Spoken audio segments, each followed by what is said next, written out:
उत्तर प्रदेश लोक सेवा आयोग ने सहायक अभियोजन अधिकारी के पद पर नियुक्ति हेतु विज्ञापन प्रकाशित किया है। कुल 182 सीट के लिए विज्ञापन निकाला है। अब उस 182 सीट में 27 सीटें जनरल कैटेगरी की हैं। जनरल कैटेगरी का मतलब ये होता है कि इसमें सारी सवर्ण जातियां होती हैं, प्लस वे लोग भी आ सकते हैं इसमें जो मेरिट से आ जाए, जैसे एससी का है, एसटी का है, चाहे ओबीसी का है। यदि वो उतने नंबर ला सकता है जनरल कैटेगरी में आने के लायक, तो वो भी इसमें आ सकता है। लेकिन एससी, ओबीसी या एसटी के कोटे में जो सीट है उसमें कम नंबर लाने के बावजूद जनरल कास्ट के किसी व्यक्ति का नहीं होगा। तो ये तो क्राइटेरिया हो गया। 182 सीट में 27 सीट जनरल कैटेगरी के लोगों के लिए दी गई है केवल। ओबीसी के लिए आपने 67 सीट रखी है, 61 सीट रखी है, और एससी की कैटेगरी के लिए आपने 67 सीट रखी है। बाकी और सीटें अन्य कैटेगरी में रिजर्व हैं। तो 67 सीटें एससी कैटेगरी की, 61 ओबीसी कैटेगरी की। ये किस विज्ञान से है पता नहीं है। 182 सीट में कितने % आरक्षण आप कर रहे हैं आप अनुमान लगा सकते हैं। 182 में 27 सीटें जनरल कैटेगरी की हैं, बाकी आरक्षित हैं।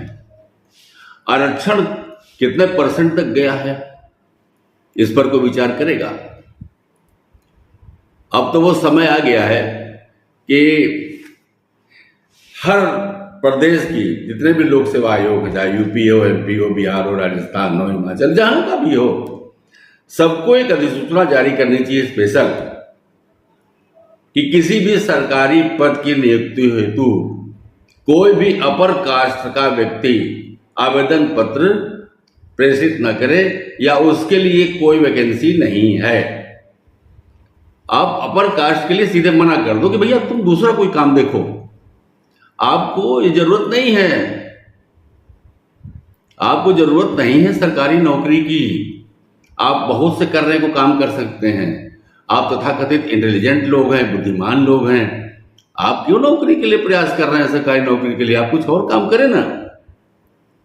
आपके पास तो बुद्धि कौशल है, समझदार है, बहुत काम आप कर सकते हैं। क्या जरूरी कि सरकारी नौकरी आप करें? सरकार यही चाहती है।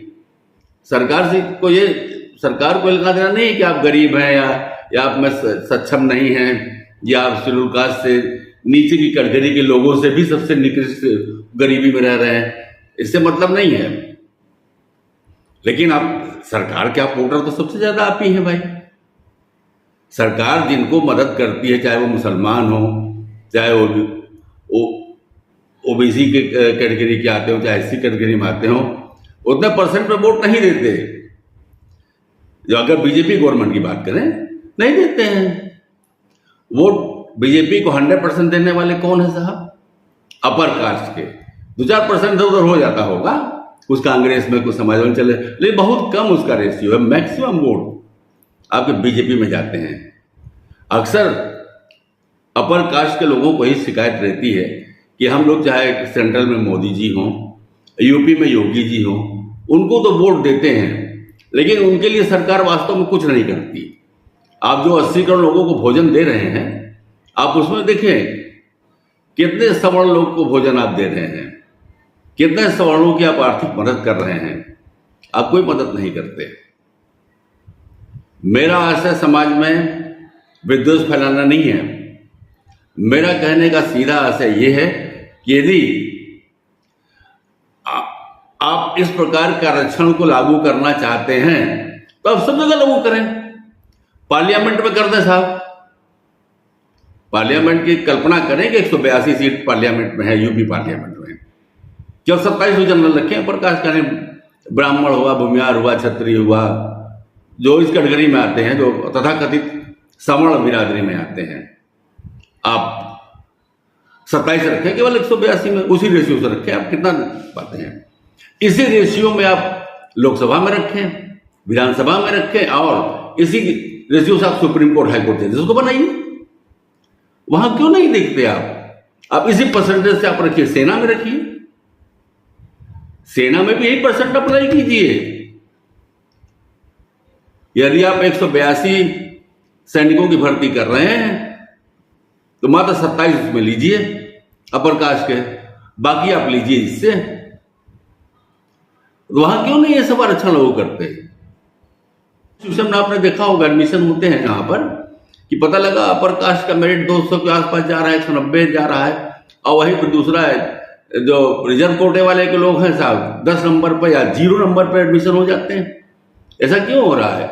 योग्यता का मापदंड केवल इन्हीं जगहों पर लागू नहीं होता, बाकी सब जगह योग्यता का मापदंड लागू होगा। ये कैसे होगा? सुप्रीम कोर्ट, हाई कोर्ट, वहां भी लागू नहीं होना चाहिए योग्यता की, जब देश में कोई जरूरत ही नहीं है साहब। अब आप बात करेंगे ईमानदारी, भ्रष्टाचार, ये दूर हो, इसे दूर होगा, कतई दूर नहीं होगा। ठीक है दोस्तों, मेरी बातें कैसी लगी तो बताइएगा। नमस्कार।